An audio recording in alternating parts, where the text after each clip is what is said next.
Alhamdulillah, syukur kehadrat Allah SWT kerana sekali lagi diberi kenikmatan untuk kita bersama-sama dalam dan diberi luang masa untuk kita sama-sama berada dalam sesi tadabbur bersama Ustaz Haikal lah. Jadi insya-Allah hari ini kita dah masuk ke surah ke-105. Maknanya kalau dalam surah 114 tu kita ada lagi beberapa surah untuk kita sampai ke 114, macam dah khatam Quran pula.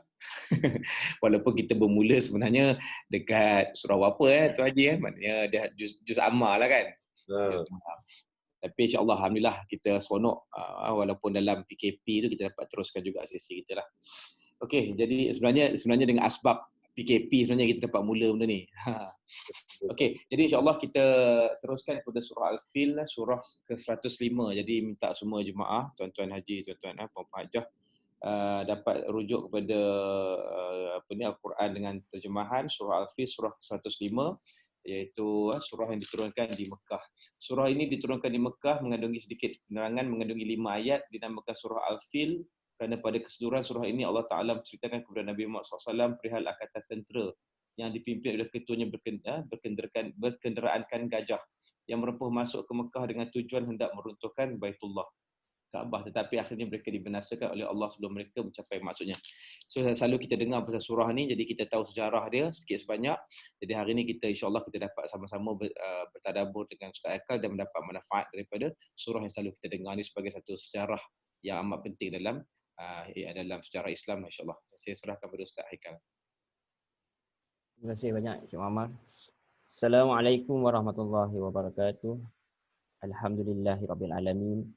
Wassalatu wassalamu ala asyrafil anbiya'i wal mursalin wa ala alihi wa sahbihi ajma'in. Amma ba'd.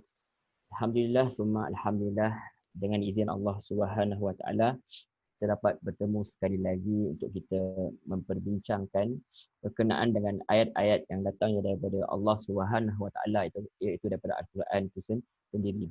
Alhamdulillah kita bersyukur kepada Allah Subhanahu wa taala, tanpa izin dia, tanpa kekuatan daripada dia, tidak dapatlah kita melakukan apa yang kita lakukan sekarang, iaitu kita cuba untuk memahami, untuk menghayati apa yang ada dalam Al-Quran itu yang datangnya daripada Sang Pencipta kita sendiri, iaitu Allah Subhanahu wa taala. Baik, tanpa melengahkan masa, pertamanya saya mengucapkan terima kasih banyak sekali lagi kerana sudi menjemput saya sekali lagi untuk memperbincangkan berkenaan dengan ayat-ayat ini. Walaupun saya bukan orang yang paling pakar lah, orang kata. Mungkin tuan-tuan lebih baik daripada saya, tapi alhamdulillah atas peluang yang diberi untuk kita sama-sama berbincang berkenaan dengan ayat-ayat Allah ini, insya-Allah. Amin. Baik, kita teruskan dengan surah yang seterusnya, iaitu hari ini dengan izin Allah kita dah sampai kepada surah yang ke-105, iaitu surah Al-Fil. Al-Fil kita belajar, kalau kita belajar bahasa Arab ni, antara pertama kalau kat sekolah rendah ajar ni lah, tadika pun Al-Filun ni. Al-filu, filun, gajah-gajah. Rupanya gajah pun ada dalam Al-Quran. Dan menarik sekali, dalam Quran ada diceritakan berkenaan gajah, tapi bukan di sini nak cerita gajah tu kat mana, apa, macam mana nak kenal gajah tu, jantan ke betina ke, tidak. Yang kita nak bincangkanlah apa yang telah berlaku dalam sejarah seperti mana yang Encik Muhammad terangkan sebentar tadi. Dia dah part of history, dah berlaku dalam sejarah, tetapi kita boleh belajar apa yang sebenarnya yang Allah nak sampaikan kepada kita dalam surah ini, insya-Allah. Baik, surah Al-Fil ini adalah surah yang ke-105, mengandungi hanya 5 ayat, tetapi mengandungi banyak sekali pengajaran, insya-Allah. Disepakati katanya diturunkan di Mekah. Ada yang menamainya sebagai surah Alam Tara lah. Selalunya kadang-kadang ulama atau Nabi sendiri sebut perkataan awal dia Alam Tara. So dikenalkan, kita pun kata surah Qul Huwallahu Ahad, misal kita sebut, kita tahu dah surah Al-Ikhlas. Jadi dikenal juga surah Al-Fil ini sebagai Alam Tara. Nama yang lebih popular adalah surah Al-Fil lah. Surah Al-Fil bermaksud gajah. Jadi surah yang ke-19 dikatakan surah yang ke-19 daripada segi urutan turun. Ialah ada ulama mengkaji bahawa kalau ikut turunan dia antara yang awal-awal, iaitu surah yang ke-19 turun. Kemudian kita tahu disusun semula sebelum Rasulullah wafat tu oleh Jibril sendiri memberitahu kepada Nabi, iaitu daripada Allah SWT lah. Perlu tunjuk itu datang daripada Allah SWT. Disusun semula mengikut apa yang kita baca sekarang lah. Jadi dia dikatakan turun selepas surah Qul ya ayyuhal kafirun tu, dikatakan, dan sebelum surah Al-Falaq. Ada yang berpendapat dia turun selepas surah Quraisy. Jadi ulama tak sepakatlah yang turun itu. Tetapi ada yang mengatakan bahawa dia turun ketika fasa yang kedua, itu permulaan dakwah secara terus terang. Bila ada permulaan dakwah secara terus terang, bermaksud telah mula ada penentangan lah. Sebelum ni Nabi dia punya fasa dakwah dia bersembunyi kan. Apabila telah terang-terangan, maka penentangan telah mula ada. Jadi tema utama surah ini adalah tentang kegagalan. Percubaan pencerobohan yang dilakukan oleh Abrahah Al-Habashi lah dengan pasukan bergajah. Maksudnya dia punya tempat dia ni daripada Habashi. Jadi sebagai pasukan bergajahnya yang dikerahkan daripada mana? Daripada arah Yaman menuju Mekah. Tujuannya untuk apa? Untuk menghancurkan Kaabah. Jadi Al-Biqai, salah seorang penafsir Quran juga, berpendapat bahawa tujuan utama surah ini adalah pembuktian tentang kebenaran apa yang dihuraikan pada akhir surah lalu, iaitu menyangkutkan kebinasaan para pendahaka. Bermaksud Allah tunjukkan dalam surah Al-Humazah. Surah Al-Humazah tu surah yang terakhir, seperti mana kita ceritakan sebelum ni, surah yang terakhir menceritakan berkenaan neraka. Maka Allah datangkan sini, Allah tunjuk bahawa bukan sahaja azab itu boleh didatangkan Allah, kemampuan Allah tu bukan sahaja nak tangguh di neraka, tapi Allah boleh juga kata cepatkan di dunia ini. Maksudnya Allah mampu untuk melakukan sedemikian. It's just Allah nak atau tak nak. Sebab bila kadang-kadang orang Quraisy dia sabar Rasulullah, kalau betul ni datang daripada Allah SWT, maka datangkanlah batu-batu datang daripada langit tu, hempap kepala kami. Kalau betul Islam tu benar, betul apa yang kamu bawa dia benar, maka Allah datangkan kisah. Sebenarnya kalian sendiri tahu, ada sebahagian daripada kalian masih hidup pun, ada kalian yang menyaksikan pun perkara tersebut, ataupun kalian mendengar perkara tersebut daripada nenek moyang kalian, bahawa sebelum ini pun Allah telah datangkan batu-batu daripada langit yang menghempap tentera-tentera yang hendak menyerang Kaabah tu. Maka perkara itu telah pun berlaku. Mengapa kalian hendak minta perkara ini sedangkan kalian tahu Allah mampu melakukan sedemikian? Okay, itu Allah nak tunjuk. Maksudnya Allah mampu. Allah tangguhkan azab tu bukan sebab Allah tak mampu, tapi ada reason-reasonnya mungkin untuk apa? Untuk memberi peluang kepada kalian untuk mendengar apa dakwah yang datang daripada Rasulullah SAW. Kerana dalam Quran sendiri mengatakan bahawa tidak akan diazab seorang itu selagi mana tidak didatangkan satu penyampai risalah lah untuk menerangkan berkenaan Allah SWT. Jadi Allah tak sewenang-wenangnya untuk mendatangkan azab begitu saja. Jadi tujuan ini dengan jelas memerhatikan bahawa nama surah Al-Fil ini menunjukkan bahawa adanya kaitan sejarah berkenaan dengan tentera Abraha yang hendak menyerang Kaabah. Jadi dikatakan, kita ringkaskan satu orang ni kalau kita lihat daripada latar belakang sejarah sedikitlah. Dia adalah berkenaan seorang lelaki yang bernama dia Abraha. Dia daripada Yaman. Beliau melihat kepada bagaimana beliau melihat iri hati lah bila kita katakan begitu, apabila dia tahu bahawa orang-orang Arab ini akan berkumpul di Mekah kerana apa? Kerana hendak menziarah Kaabah itu sendiri. Jadi dia jealous, dia iri hati atas perkara tersebut, maka dia bina satu gereja dekat Sana'a yang dinamakan sebagai Al-Qullais. Jadi dia bina dengan cantik. Tujuan utama dia adalah untuk menandingi Kaabah yang di Mekah tu. So dia kempen supaya orang-orang Arab ni, kita katakan macam tu, supaya datang ke tempat dia lah, datang kepada gereja tersebut. Apabila bangsa Arab tahu perkara ini, telah turun-temurun bahawa seluruh jazirah Arab itu pergi ke Mekah untuk berziarah Kaabah tu, kita katakan begitu. Jadi ada yang datang ke gereja itu. Dikatakan dalam riwayat, kalau kita lihat dalam Ibn Katsir pun, kalau tak silap dalam tafsir klasik seperti Ibn Katsir juga ada cerita kepada ini. Itu mereka buat kerosakan dalam gereja. Ada yang kata dia buang air kecil di sana, menyebabkan Abraha rasa marah lah, sebab dia telah, orang-orang Arab ni telah membuat kekotoran kat sana. Tapi kita katakan itu sekadar alasan sahajalah. Jadi itu menyebabkan trigger dia untuk menjadi jelas lagi sebenarnya, untuk alasan yang jelas untuk dia memusnahkan Kaabah. Kalau tidak, sebelum ini sekadar orang kata dia iri hati saja, dia try buat satu tempat yang lebih baik daripada Kaabah, tapi dia ada alasan yang kuat untuk menyerang Kaabah. Sebenarnya dah lama dia nak musnahkan Kaabah, tetapi adalah poin yang paling kuatlah untuk dia serang Kaabah, sebab ada orang telah membuat kekotoran di gereja yang dia arah ke orang supaya bina tu. Jadi apabila Abraham marah kerana perbuatan tersebut, maka dia bertolak ke Mekah dengan tentera-tentera yang sangat ramai. Ada yang mengatakan dalam sejarah mengatakan bahawa 9 hingga 13 ekor lah dalam kalangan tafsir-tafsir klasik diceritakan perkara tersebut. Maka apabila dipendekkan cerita, tentera Abraha pun sampai ke Mekah dalam bulan Muharram tahun gajah. Sampailah dia berjumpa dengan Abdul Muttalib itu, kemudian mereka berbincang. Maka antara yang Abdul Muttalib dikatakan dalam sejarah, dia kata apa? Dia kata Abdul Muttalib cakap, saya ini hanya tuannya, maknanya tuan unta-unta itu, adapun Kaabah itu ada tuannya sendiri. So Abdul Muttalib minta balik unta-unta yang dikatakan telah dirampas oleh tentera Abraha ini, maka dia kata dia serahkan supaya dijaga Kaabah ini oleh Tuhannya, iaitu Allah SWT. Abraha berkata, dia takkan sanggup menghalangiku, kamu takkan mampu menanginya. Jawab Abdul Muttalib.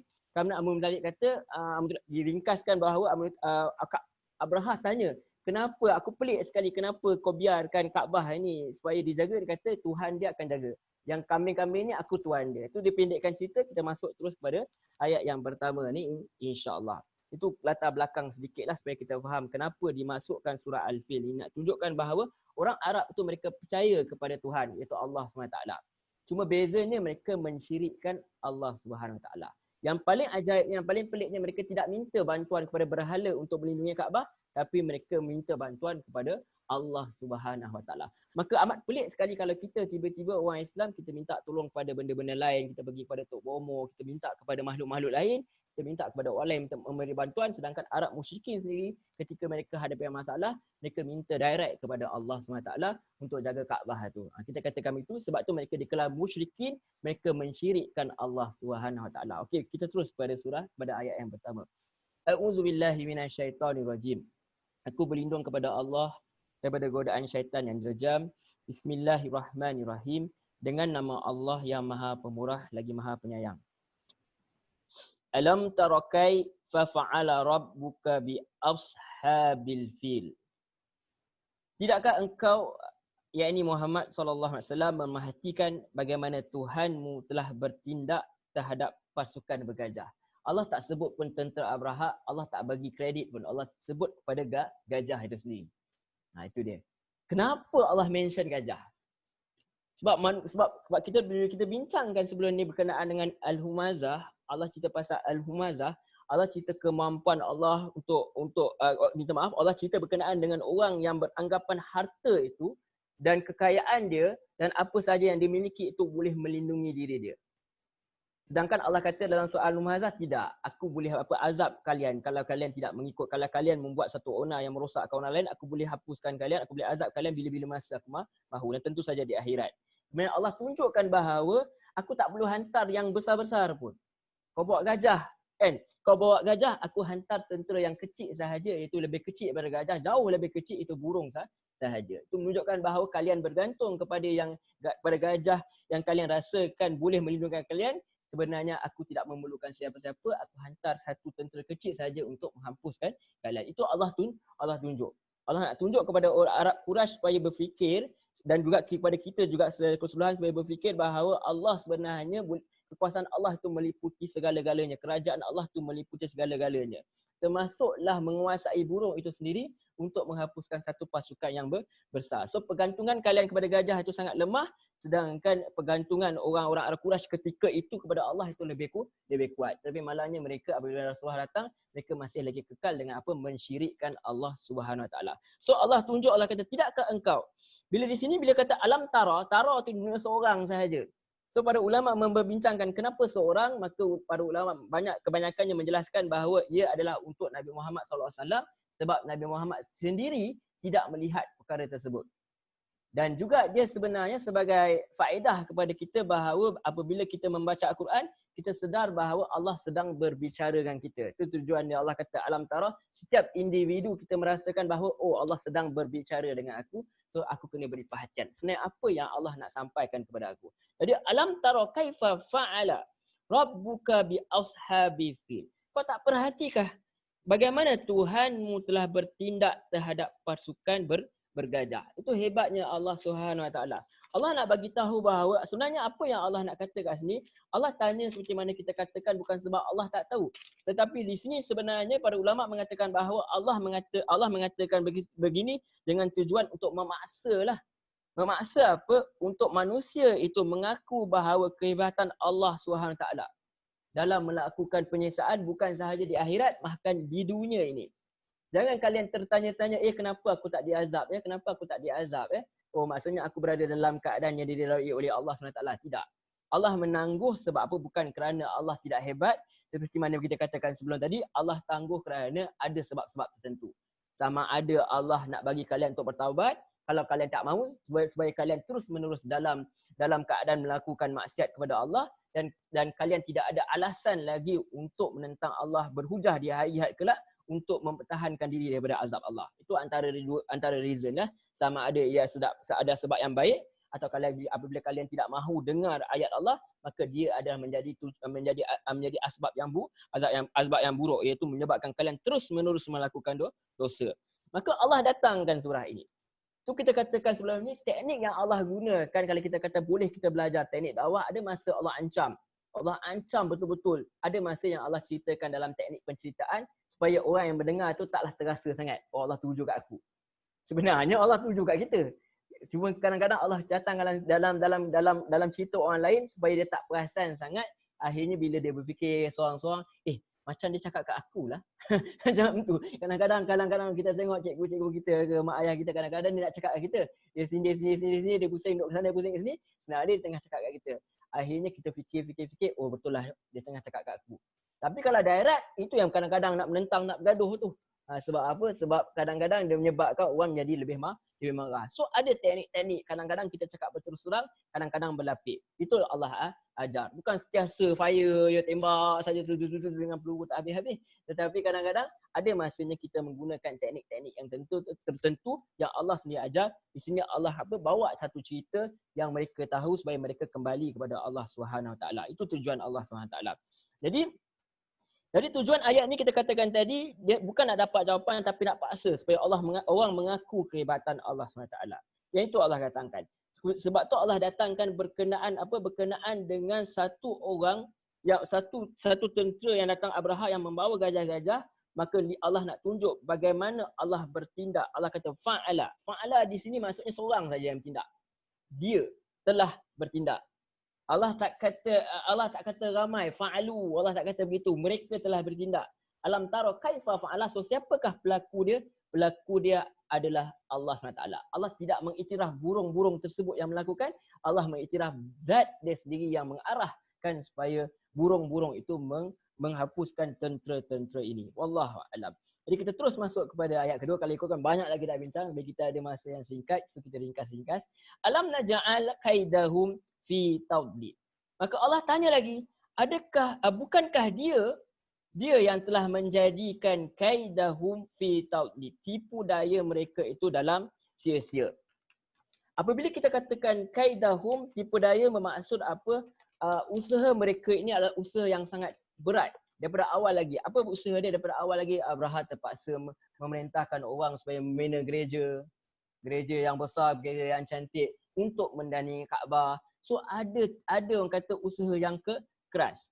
Maka kenapa Allah kata mereka melakukan usaha yang keras sedangkan Allah boleh halang daripada awal? Kenapa Allah biarkan supaya mereka merasa overconfident, mereka merasa supaya biar mereka berpenat lelah daripada Yaman gerak ke Mekah. So mereka rasa mereka boleh berjaya. Masa keadaan ketika mereka merasa sangat confident, itu sangat yakin itu, maka Allah akan menjadikan mereka gagal, menyebabkan penyokong-penyokong mereka melihat perkara tersebut dan mereka frust, mereka merasakan bahawa selama ini sokongan mereka itu hanya sia-sia sahaja. Jadi apabila berlaku perkara tersebut, sebenarnya bukan sengaja tentera Abraham mati dah, habis dah, hancur dah. Tetapi Allah nak bagi tahu kepada orang yang sekeliling itu, supaya janganlah kalian menghabiskan masa kalian, merugikan masa kalian semata-mata untuk melawan Allah SWT. Itu yang Allah nak ajar kepada Arab Quraisy. Sebab tu orang Arab Quraisy awal-awal lagi dah terima Nabi Muhammad SAW.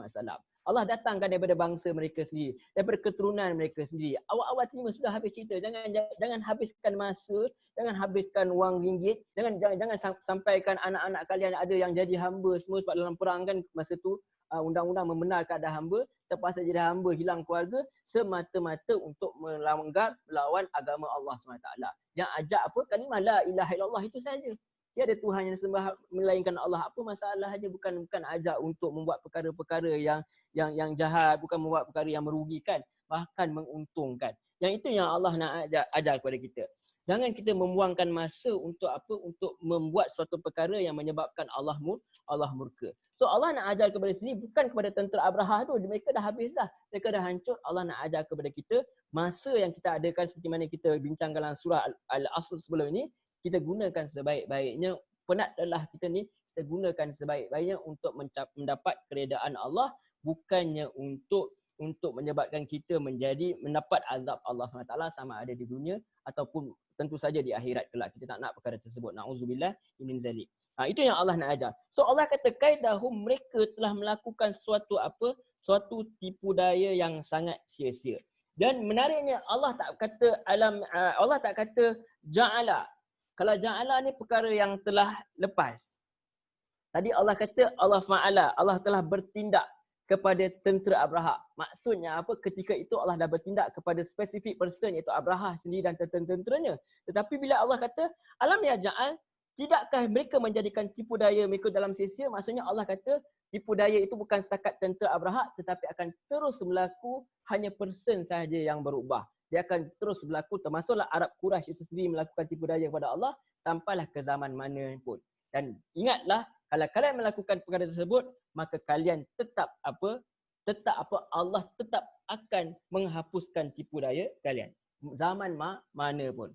Alam yaj'al kaidahum fi dawdi. Bukankah dia yang telah menjadikan tipu daya itu dalam sia-sia? Maksudnya Allah itu akan sentiasa sentiasa menggagalkan apa saja usaha untuk menghalang Islam itu berjaya. Kita lihat pada zaman mana, macam saya berbual sebentar sebelum ini dengan Tuan Ellen. Kita lihat pada zaman ini, kita lihat bagaimana di Amerika sendiri, Barat sendiri, bagaimana mereka sendiri gagal untuk menguruskan sistem mereka yang mereka bangga-banggakan. Akhirnya mereka sendiri gagal untuk menguruskan negara mereka sendiri. Lihat kepada COVID-19 sendiri. Kita tak perlu nak fikir banyak. Kita lihat kepada keadaan semasa menunjukkan bahawa mereka sendiri gagal untuk menguruskan sistem yang mereka sendiri percaya. Itu tipu daya mereka selama ni.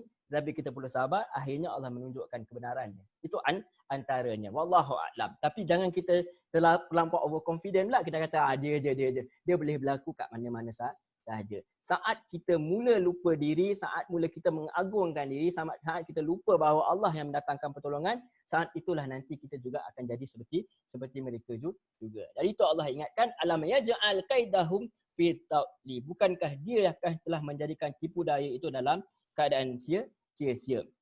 Baik. Jadi kita lihat sebentar, ada masa lagi, kata kaid tipu daya secara umumnya mengandungi erti adanya satu perancangan tersembunyi untuk mencapai sesuatu sasaran. Kenapa dikatakan tipu daya tersembunyi? Sedangkan kita sedia maklum bahawa Abraha datang untuk serang Kaabah. Semua orang tahu. Pada zaman tu tahu mereka bawa gajah yang sangat besar, ada yang kata sampai 9 ekor sampai 12 ekor. Imam Fakhruddin Ar-Razi rahimahullah taala dia kata sebenarnya masih ada yang tersembunyi dalam jantung hati Abraha yang tak dinyatakan, iaitu kedengkian mereka terhadap masyarakat Arab sehingga dia bermaksud untuk mengalihkan kemuliaan yang ada pada Kaabah kepada diri dan bangsa dia. Jadi kata Fakhruddin Imam Ar-Razi mengatakan bahawa Kaabah itu dibinakan untuk besarkan Allah. Rumah ibadat yang dibina Abraha itu bukan untuk membesarkan Allah, membesarkan Tuhan mereka, tetapi sekadar untuk kemegahan diri dan bangsa mereka. Sebab tu Allah pertahankan Kaabah. Bukan sebab Allah nak pertahankan orang Arab Quraisy begitu saja. Bangsa itu boleh digantikan oleh mana-mana bangsa. Tetapi apa? Kerana ketika itu, walaupun mereka mensyirikkan Allah, tetapi tetaplah Kaabah itu asalnya didirikan oleh Nabi Ibrahim AS untuk membesarkan Allah SWT. Itu sebab Allah lindung. Bukan sebab bangsa, tetapi sebab tujuan perkara itu dibina. Sebab tu bila kita buat satu perkara, biarlah kita buat satu perkara itu niat kerana Allah SWT. Kita nak ada anak-anak, kita nak ada harta, kita niat kepada Allah SWT. Mudah-mudahan anak-anak yang ada, harta yang ada itu Allah lindung untuk menjadi aset yang penting kepada Islam itu sendiri. Wallahu a'lam. Okay. Jadi kita terus kepada ayat yang ketiga, wa arsala alaihim tayran ababil. Dan dia mengirimkan kepada mereka burung yang begitu banyak. Sekali perkataan yang Allah guna, wa arsala alaihim tayran. Tayran ni burung lah. Tayrun asal dia. Ni tayran ni dia punya masdar, dia kata terbitan dia. Kalau kita kata tengok kapal terbang, kita kata tairah kan. Dia ambil datang daripada perkataan tayran, maksudnya terbang, benda bersih yang terbang. Jadi kadang-kadang kita kata burung ini namanya ababil. sampai ke orang dalam Facebook ke misal dalam media sosial dia siap tunjuk gambar let's meet ababil, dia tunjuk burung tu kecil je. Wallahu a'lam. Tapi kalau kita lihat daripada kitab-kitab klasik memang ada yang membincangkan adakah burung ni warnanya putih ke, adakah dia datang langit. Ada bahkan kalau kitab-kitab klasik kata dia datang daripada laut, daripada arah laut, cuma saya tak pasti dalam laut ke daripada arah laut ke, membawa batu-batu yang keluar daripada laut ke, wallahu a'lam. Tapi ada diperbincangkan perkara tersebut. Cumanya itu bukanlah satu kepentingan sangat. Sekadar untuk kita nak tahu bolehlah. Tetapi sebenarnya perkataan ababil itu sendiri bermaksud berbondong-bondong. Banyak sekali. Burung itu tidak diketahui nama dia, tidak diketahui spesies dia, kita tak tahu asal usulnya, itu tidak penting. Yang penting kita tahu Allah datangkan dalam keadaan yang sangat banyak. Jadi bukan nama dia ababil, Allah tengah tunjukkan sifat mereka ketika itu, bukan datang seekor saja, datang dalam keadaan yang sangat banyak. Wallahu a'lam, kita tak dapat bayangkan. Ada orang cuba buat video klip dalam tu, saya cuba tengok, banyak betul dia bawa burung tu pun datang menggurunkan. Bayangkan dalam keadaan yang sebenarnya. Jadi wa arsala alaihim tayran ababil, dan Allah datangkan burung dalam keadaan yang berbondong-bondong. Banyak sekali.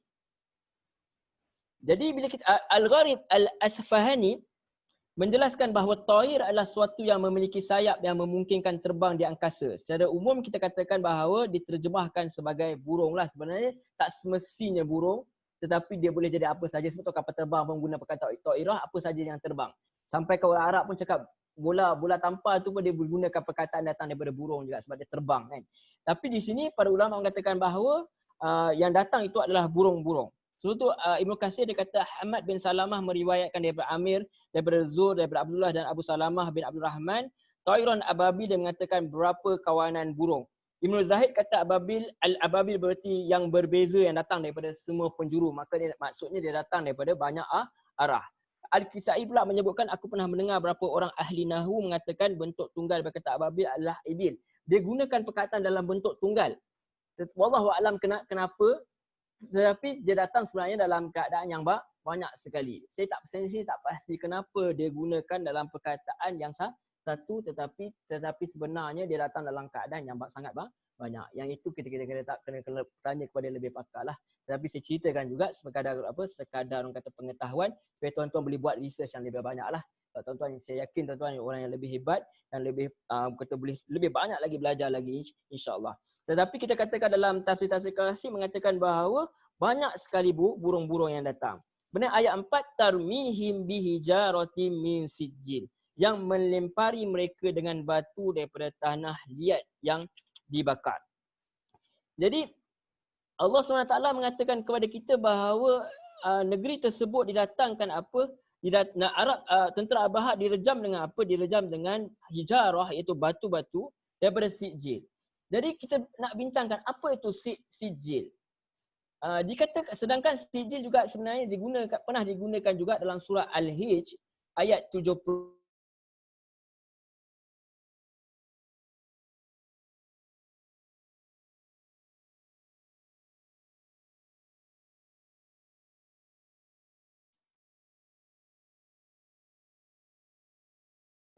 Ustaz.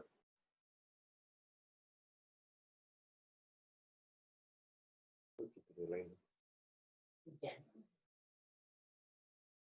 Orang lain dengar ke? Kaum Lut tu ada tanda-tanda. Setengah tafsir kata nama-nama mangsa tersebut. Wallahu a'lam. Itu antara yang dikatakan oleh kitab-kitab klasik lah. Itu sekadar kita berkongsi. Yang penting kita katakan bahawa batu-batu itu jatuh dan tepat mengenai sasaran dia. Kadang-kadang batu-batu turun kadang-kadang jatuh ke apa semua. Kadang-kadang kita boleh elak, kadang-kadang kita terlepas. Kalau kita lihat dalam misal kata bangunan yang runtuh, bukan semua orang mati pun kadang-kadang. Itu kemalangan, kita katakan begitu.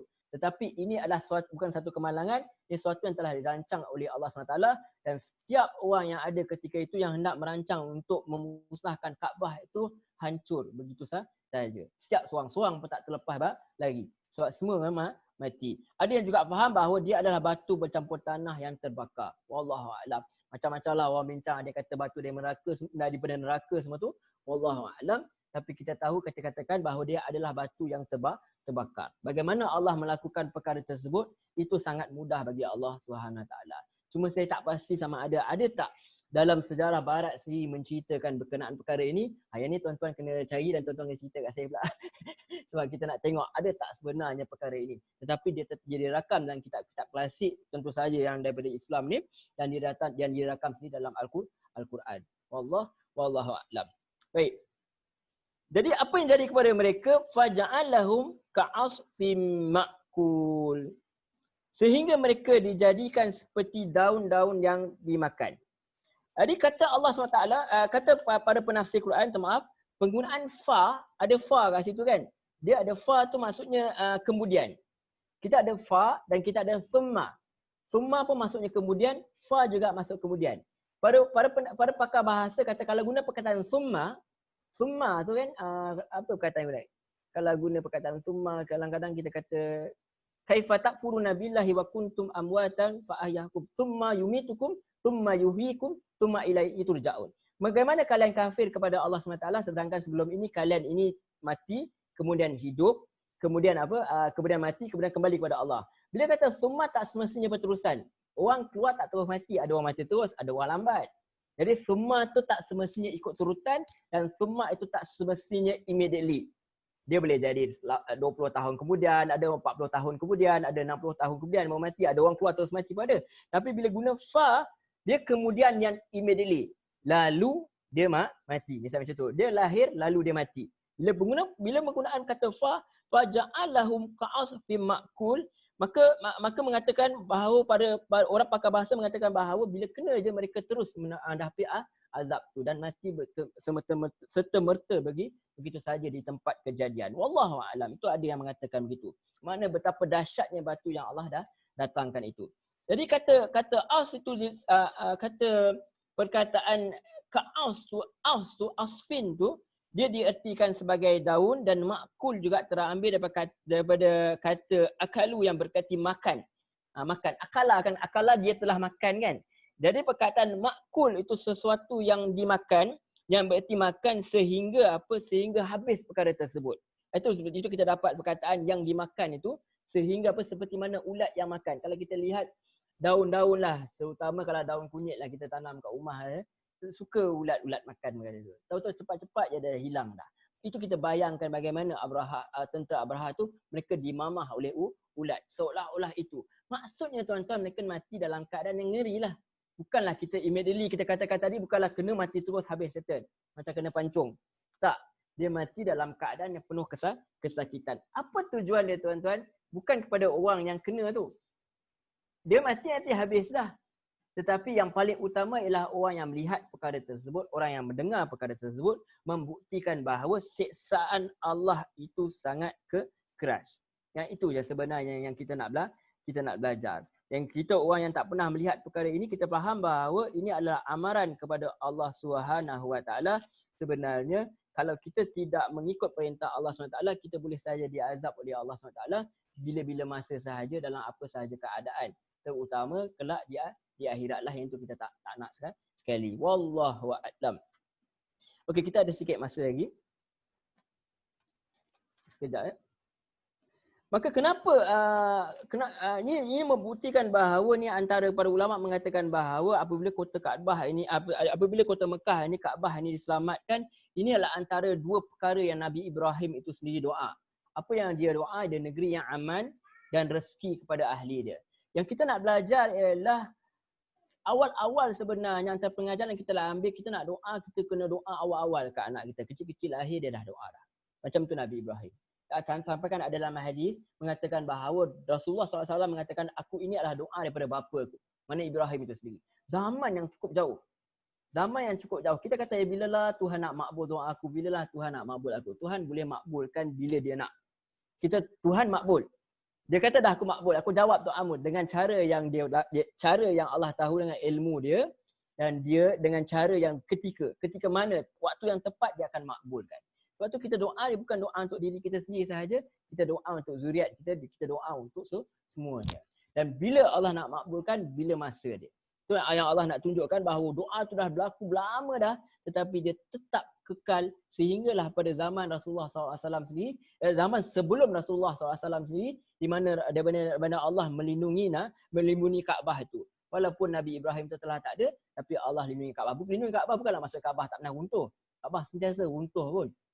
Tetapi tujuan sebab banjir pun runtuh. Dia bukan Tuhan, dia bukan berhala, dia bukan. Bahkan orang azan pun atas Kaabah tak ada masalah. Tetapi tanda menunjukkan perpaduan umat Islam itu sendiri, dan tempat ibadah itu tempat di mana orang tidak mensyirikkan Allah itu tetap Allah pertahankan. Supaya apa? Supaya manusia datang ke tempat itu dalam keadaan untuk mensucikan Allah. Mana-mana orang yang hendak berniat untuk melakukan perkara tersebut telah dinyatakan dalam sejarah, telah berlaku bahawa Allah akan halang perkara tersebut. Sebab Allah jadikan kota suci Mekah ni sebagai tempat yang selamat daripada perkara-perkara yang mensyirikkan Allah SWT. Sebab tu bila kita lihat orang Arab Saudi itu dia terlampau keras, kita katakan sampai sorok kubur Nabi apa semua, itu antara yang kita telah disentuhkan oleh Allah SWT. Ketidaktahuan kita katakan supaya mereka ini menjaga manusia daripada melakukan perkara-perkara yang syirik yang berlaku di Mekah tu. Wallahu a'lam. Itulah kita katakan bahawa walaupun Allah datangkan dalam bentuk sejarah, dalam bentuk perkara yang lain, sebenarnya apa perkara utama yang Allah nak tunjuk? Kemampuan Allah untuk mendatangkan azab kepada sesiapa sahaja, walaupun orang itu memiliki tentera yang ramai, kemewahan, memiliki kekuatan yang besar. Orang-orang Arab mereka tak pernah lihat gajah ni. Ada yang mengatakan mereka tak pernah lihat, ada yang pernah lihat, tetapi kebanyakan mereka tak pernah lihat gajah. So sangat menggurunkan. Sebab tu kebanyakan mereka tidak bercadang untuk melawan pun orang-orang Abraha ni. Ada yang katakan ada pertempuran semua, Allah A'lam. Tetapi yang Abdul Muttalib sendiri, mereka menyerahkan perkara ini sepenuhnya kepada Allah Subhanahu Wa Taala. Sebab mereka tak pernah lihat tentera yang sehebat ni. Gajah tu tak ada pun kat tanah Arab tu. Melainkan sekarang Wallahualam mereka bawa ke apa tak tahu. Tetapi yang katakan asalnya mereka tak ada perkara tersebut. Tetapi dia datang dibawa oleh tentera Abraha ini untuk menggerunkan mereka supaya apa? Supaya mereka tunduk kepada tentera Abraha ini. Ini yang Allah nak tunjukkan. Sebenarnya kekuasaan Allah itu meliputi segala-galanya. So Allah ingatkan kepada Arab Quraisy ni supaya apa? Supaya kembalilah kepada Allah Subhanahu Wa Taala.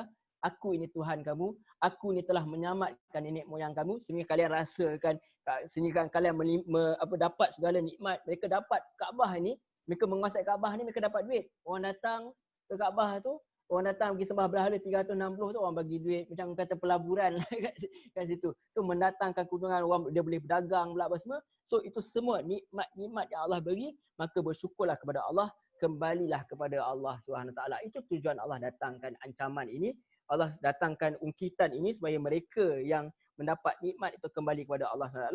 Sebetul sahaja kita yang tak buat banyak pun, Rasulullah yang berperang, Rasulullah yang mempertahankan, sahabat-sahabat yang menyebarkan dakwah, kita sebenarnya dapat tempias ni. Kalaulah kita tak diselamatkan Kaabah ini, maka kita boleh bayangkan sebenarnya kita termasuk dalam agama yang mana? Agama mana yang disebarkan? Agama mana yang tidak mendatangkan kita tunduk kepada Allah SWT. Kita sendiri kena bayangkan perkara tersebut. Dan kita kata ini kisah sejarah saja. Dan kita sendiri kena bersyukur bahawa Allah telah menyelamatkan Kaabah itu supaya dia kekal sebagai milik orang Islam, supaya kekal supaya Islam itu yang sebenar itu terus tersebar sampailah ke negara kita ini. Wallahu a'lam. Banyak sebenarnya nak bincangkan lagi, tak apa, cukuplah 40 minit ni.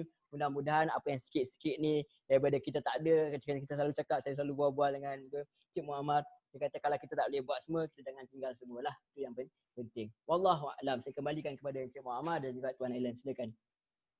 Terima kasih banyak. Alhamdulillah. Jadi bolehlah kalau ada siapa ada soalan daripada mungkin surah hari ni ataupun surah-surah yang lepas yang kita dah tadabbur, boleh tanya pada Ustaz insya-Allah.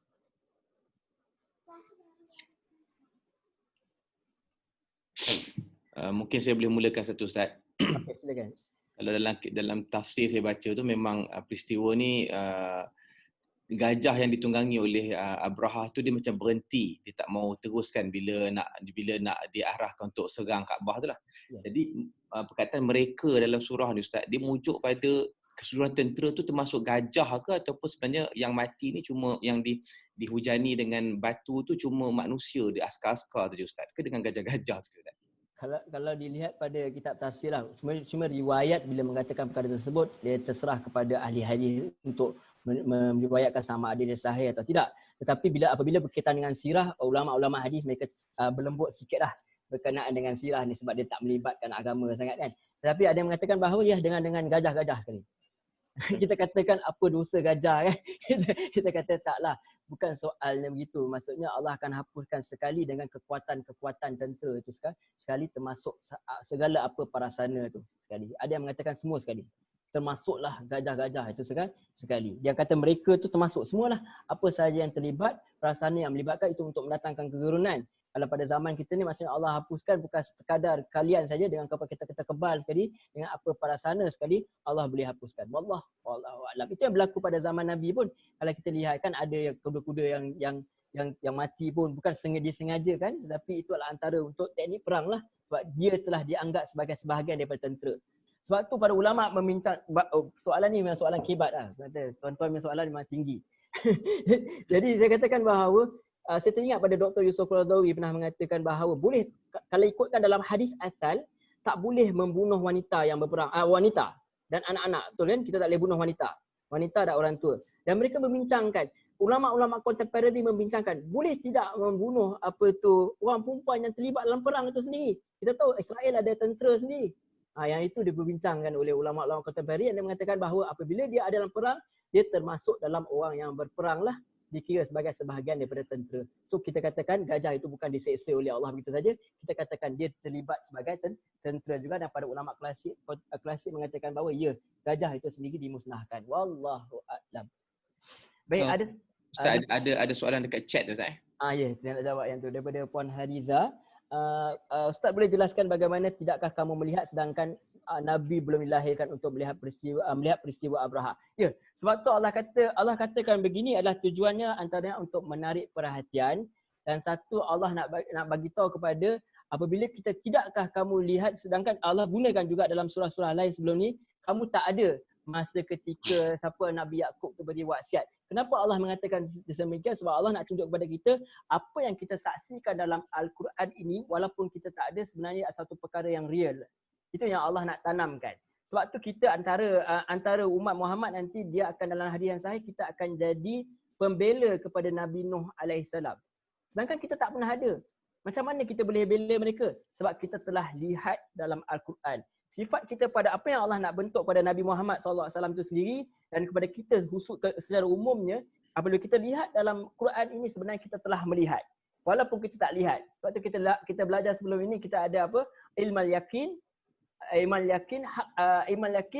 kita ada ainul yakin, kita ada hakul yakin. First kita ada ilmu. Dengan ilmu kita melihat kebenaran, kemudian dengan mata kita akan melihat kebenaran, dan itu adalah satu yang hak. Bagi orang Islam, apa yang kita lihat ini bukan sekadar cerita. Bagi yang kita lihat ni, apa yang kita benar-benar lihat dan kita benar-benar yakini kebenarannya. Sebab tu Allah kata, tidakkah kamu lihat? So lihat itu bukan sekadar lihat dengan mata ni, tapi kita lihat dengan mata batin kita bahawa benar apa yang Allah cakap itu benar. Dan apa yang kita lihat ni, apa yang kita baca ini ataupun kita dengar ni dalam Quran ni, seolah-olah kita ada dalam perkara tersebut. Sebab apa yang Allah sampaikan itu bukan sesuatu yang palsu, itu keyakinan kita. Sebab tu Allah kata alam tara, adakah tidak kamu melihat? So Allah nak ajar kita ubah setiap pembaca Quran ni, ubah kita punya mentality. Bila kita baca Quran, sebenarnya kita telah melihat perkara itu, sebab perkara itu benar datang daripada Allah. Wallahu a'lam. Itu sebenarnya Quran ni dia banyak bentuk lah. Sebab tu orang kata doktrin tu ya. Tapi ni doktrin yang benar yang datang daripada Allah SWT. Saya tak pasti perkataan doktrin tu satu yang baik atau tidak. Tetapi kita katakan ini cara Allah nak tarbiyah kita. Cara kita melihat Quran itu. Wallahu a'lam.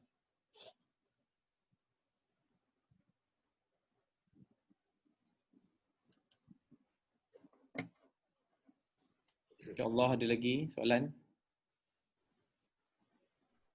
Ustaz, nak tanya. Tentera bergajah ni tahun ni ialah masa kelahiran Nabi Muhammad sallallahu alaihi wasallam kan? Allah alam.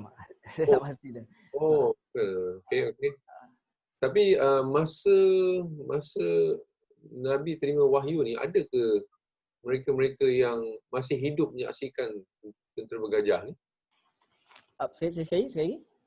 Masa Nabi menerima wahyu ni ataupun masa ayat yang diturunkan, adakah mereka masih lagi ada yang menyaksikan sendiri? Sebab dalam kitab klasik kata ada sebahagian mereka yang menyaksikan. Ada yang menyaksikan. Kalau dalam sejarah saya baca dalam buku ni, dia katakan bahawa Abraha tu dia nak Kristiankan tanah Arab pada 570 Masihi. pada 570 Masihi. Maksudnya ketika itulah, itu antara yang berpandangan. Dan sebab tu dalam kitab Kasih ada yang mengatakan ada yang pernah melihat. Tetapi kebanyakan mereka yang tak melihatlah. Tetapi ada yang mengatakan bahawa ketika Nabi baca wahyu ni ada yang melihat. Wallahu a'lam. Kita tak kena tengok balik kebenaran dia tu lah. Sebab daripada tarikh tu ada yang mengatakan bahawa tentera Abrahah tu dia serang tu ketika 570 Masihi. Itu dia punya tarikh. Saya tak dapat nak jawab orang kata directly lah. Sebab bukan kepakaran saya sebab sejarah ni. Dan sejarah pun suka tidur dalam kelas tu lah. Maksudnya masa tu tak terlampau lama, itu pun masih lagi ramai orang tak Betul. tak beriman kan. Betul. Sebab kebanyakan mereka percaya Allah boleh buat. Yang mereka tak percaya lah Nabi tu. Itu masalah dia. Kalau nak mengatakan bahawa itu yang Allah buat, mereka tak ada masalah untuk mempercayai perkara tersebut. Yang mereka tak percaya Rasulullah dakwa diri mereka. Itu juga what happen macam Nomad Rehan kata di barat. Mereka tak ada masalah untuk kata Nabi Muhammad ni seorang yang genius, semua tak ada masalah. Tetapi nak mengatakan bahawa dia dapat wahyu tu dia problem. Sebab tu saya ingat masa Tuan Johan ni pernah tanya pada soalan berkenaan dengan yang sains tu. Mereka tak ada masalah untuk mengatakan Nabi tu genius, tapi mereka ada masalah kalau mereka kata bahawa Nabi ini berhalusinasi, dia dapat something, dapat daripada jin ke syaitan kan, itu mereka tak nak. Orientalis tak nak perkara tu. Sebab nanti dia akan membawa kepada, yelah ada benda gaib lah. Tak kira lah syaitan ke siapa, tapi ada benda gaib. Yang tu dia jauhkan. Yang itu. Wallahu a'lam. Jelas. Terima kasih.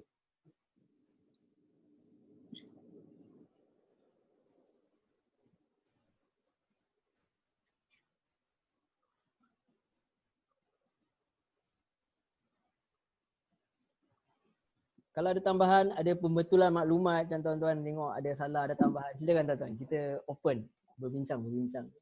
Saya tak boleh Assalamualaikum. Waalaikumsalam warahmatullahi. Tadi Ustaz dah tanya pasal fakta sejarah kan, mengenai Abrahah. Saya tengok dalam Wikipedia lah. Dulu pun saya pernah terdengar satu ceramah yang dia flashback sikit lah asal usul Abrahah ni. Ya. Dalam setengah kitab sirah dia cerita kelahiran Nabi Muhammad tu berlaku selepas berlaku keadaan yang tak stabil dalam geopolitik dunia pada masa tu. Ini agama-agama dunia lah. Jadi orang-orang Yahudi ni, dia orang dah berpindah ke semenanjung Arab. Sebab dia orang ni dapat daripada peneliti-peneliti dia orang bahawa akan lahir Nabi baru di situ. Jadi dia orang dah berpindah ke Jazirah Arab, dan dia orang di selatan Arab tu ada golongan Nasrani. Nasrani ni pun pada masa tu berpecah dua. Satu yang kata Tuhan itu satu, dan satu lagi yang kata Tuhan ada tiga kan. Betul. Dia polemik pada masa tu. Betul. Jadi yang percaya kepada monoteism ni telah berpindah ke selatan Arab, dekat kawasan Yaman macam tu lah. Jadi pihak Raja Yahudi maksudnya bernama Zulnawas, dia ni telah menindas orang-orang Kristian di Yaman. Di Himyar dipanggil masa tu. Jadi salah seorang daripada situ dia telah minta pertolongan daripada Habsyah. Habsyah ni ada kerajaan Kristian yang agak kuat lah. Jadi di situlah kerajaan Habsyah ni menghantar 70,000 pasukan tentera merentas Laut Merah. Jadi dia hantar dua kali. Seorang dia hantar jeneral yang bernama Aryad. Tapi jeneral Aryad ni gagal. Lepas tu dia hantar Abraha. Abraha ni asalnya hamba. Tapi dia naik rank sampai jadi jeneral. Dia dapat mengalahkan kerajaan Zulnawas ni. Jadi selepas tu dia pun jadi governor lah kat situ. Sebab berapa lama Abraha ni dia dah berkuasa kat situ kan. Dia tak nak hantar cukai kepada kerajaan Habsyah. Jadi kerajaan Habsyah hantar pula jeneral Aryad tadi untuk menyerang Abraha. Jadi Abraha mengalahkan jeneral Aryad ni dan dia declare dia sebagai kerajaan independen. Jadi situlah mula dia punya kuasa dia lah. Dan mungkin dia kuasa dia makin kuat, dia mula membina gereja-gereja, dan di situlah dia jealous dengan Kaabah ni, dan dia bina beberapa gereja. Kalau ikut sejarah Arab Saudi, dia ada beberapa gereja yang dia dah bina di seluruh Arab Saudi, dan yang besar sekali yang itulah di nama apa tu? Kulais. Ada yang kata sampai sekarang ada lagi kata kan. Ya. Jadi gajah-gajah tu asalnya daripada Afrika. Kalau kita tengok Wikipedia pun gajah Afrika ni memang jauh lebih besar daripada gajah Asia. Masya Dia Allah. lebih kurang 4 meter tinggi dia. Masya Allah. Jadi setengah orang dia argue juga mana boleh datang gajah dekat sana kan. Ya. Asalnya ialah daripada kerajaan Najasyi lah. Dia Dan dia sebenarnya dah split import bukan, masuk ah. ya, dia buat independent government lah. Dan dia buat kekuasaan dia dan dia itu asal dia menyerang Mekah tu. Wallahu alam. Itulah sikit sebanyak daripada Wikipedia kan. Betul. Dalam tu ada dalam Tabrani pun dalam minta maaf dalam kitab klasik pun ada tulis. Panjang lah tu. Panjang lebar dalam kitab tafsir sendiri. Tapi saya ringkaskan mana yang kata untuk inilah. Ya. Terima kasih banyak tuan. Tapi memang masa tu luar biasalah. Bila datang tentera gajah ni memang aggression yang sangat kuat yang diorang tak pernah tengok dan diorang tak berniat nak lawan lah. Betul. Sebab sangat-sangat luar biasa. Dia mesti tengok kuda dan unta je. Betul. Gajah ni memang luar biasa. Sebab tu kita lihat macam bila tentera Umar sendiri mereka nak hantarkan mereka lawan dengan Parsi, first tak menang. Sebab mereka tak pernah berhadapan macam tu. Lepas sampai akhirnya mereka kalau kita tengok dalam cerita Umar tu dia pakaikan kuda dia tu benda yang pelik-pelik kat tu, bau macam gajah pelik, gajah tu takut. Yang tu dia terpaksa buat teknik-teknik yang lain. Sebab mereka tak pernah berdepan dengan perkara tersebut. Betul tuan, terima kasih banyak. Dan ini menunjukkan bahawa gerun sekali sebenarnya. Perkara ni bukan orang kata remeh. Ini bukan gajah zoo tu. Gajah zoo tu pun dah takut. Orang kata itu dekat Greek tu kan. Ada orang pergi flashlight dekat gajah sampai gajah semua mengamuk. Gajah biasa tu pun dah boleh mengamuk. Bayangkan gajah yang ni. Wallahualam. Maksudnya betapa Allah nak menunjukkan hebat sekali tentera yang datang tu. Tapi Allah datangkan hanya burung sahaja untuk menghapuskan mereka ini. Kerana yang kecil saja. Kita tak bayangkan burung yang besar-besar. Kalau burung besar pun lebih kecil daripada gajah pun. Macam mana pun. Tetapi kita bayangkan burung yang kecil-kecil ni boleh bawa batu tu kemudian menghancurkan begitu saja. Itu menunjukkan kekuasaan Allah SWT. Wallahu a'lam. Terima kasih banyak tuan atas fakta maklumat dia.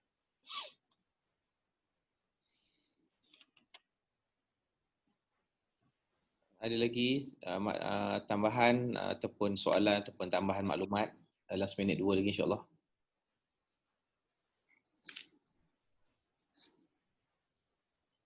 Haji Juani ada soalan?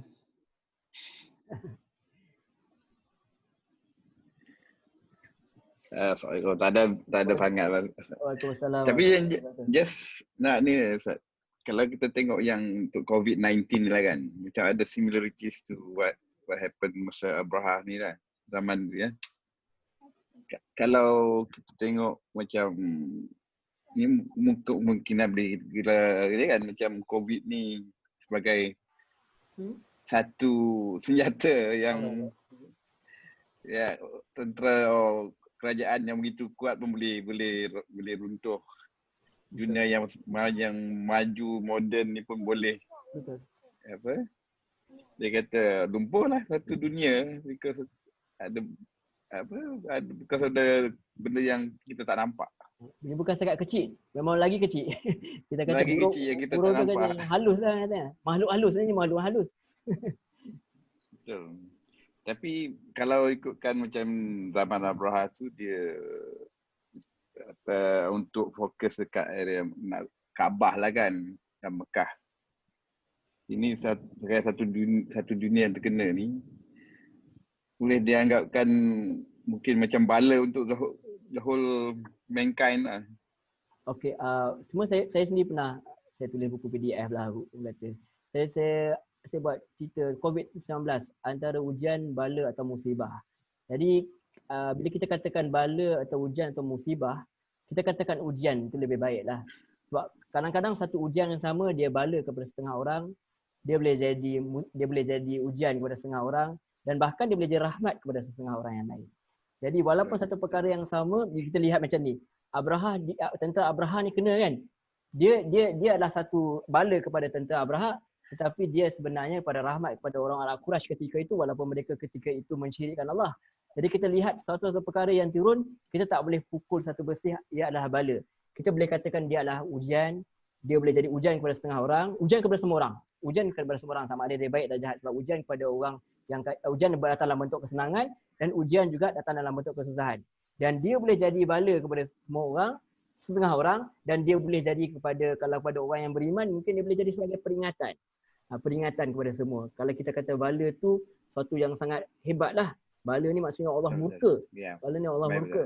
Tetapi kita katakan yes, boleh jadi bala kepada setengah orang. Boleh jadi bala.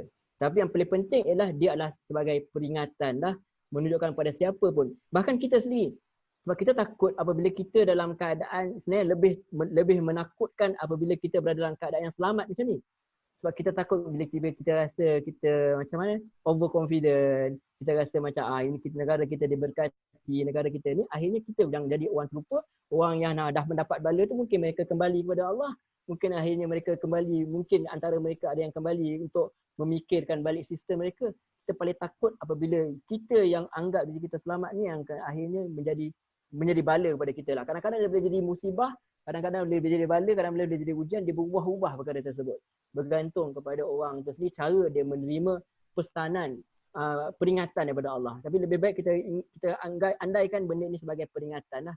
Semuanya tunjukkan bahawa memang Allah sangat hebat lah. Betapa hebat pun manusia sedang memikirkan. Sampai saya ingat kawan saya, dia belajar di Jordan, dia ceritakan, mengatakan bahawa orang-orang yang berada di Palestin ketika itu pun tentera tu pun tak keluar. Tentera Yahudi tu pun tak keluar. Bala kepada setengah orang, rahmat kepada setengah orang. Kata, eloklah time itulah kau tak menyerang orang. Jadi kita katakan begitu. Itu hebatnya Allah SWT. Cara Allah datangkan satu ujian peringatan tu, cara orang menerima tu berbeza-beza. Allah. Tapi memang menunjukkan bahawa bukti Allah SWT tu hebat. Datangkan satu perkara yang kita tak nampak, akhirnya menyebabkan kegerunan kepada semua orang. Sama ada di Islam atau tak Islam, habis terganggu semuanya. Yang penting dengan itu kita kembali kepada Allah SWT. Sekarang pun ujian, masa orang duduk bising pasal masjid misal, tak boleh buka. Sekarang kita lihat siapa yang bising tu datang ke masjid atau tidak. Yang itu yang menjadi persoalan. Itu ujian selepas COVID-19 itu sebenarnya lebih besar daripada ujian COVID itu sendiri. Bagi saya, wallahu a'lam. Okay, Alhamdulillah kita dah sampai di penghujung sesi kita pada hari ini. Alhamdulillah, terima kasih jazakallah kepada Ustaz dan juga kawan-kawan, sahabat-sahabat semua yang dapat sama-sama meraihkan sesi ilmu kita pada pagi inilah. InsyaAllah semoga ada keberkatan seperti mana bagi sabda mafhum hadis Nabi SAW, ya. Ada majlis ilmu yang diberkatilah oleh para malaikat pun mendengar dan mengikuti sesi kita insyaAllah. Jadi terima kasih sekali lagi dan kita tamatkan sesi kita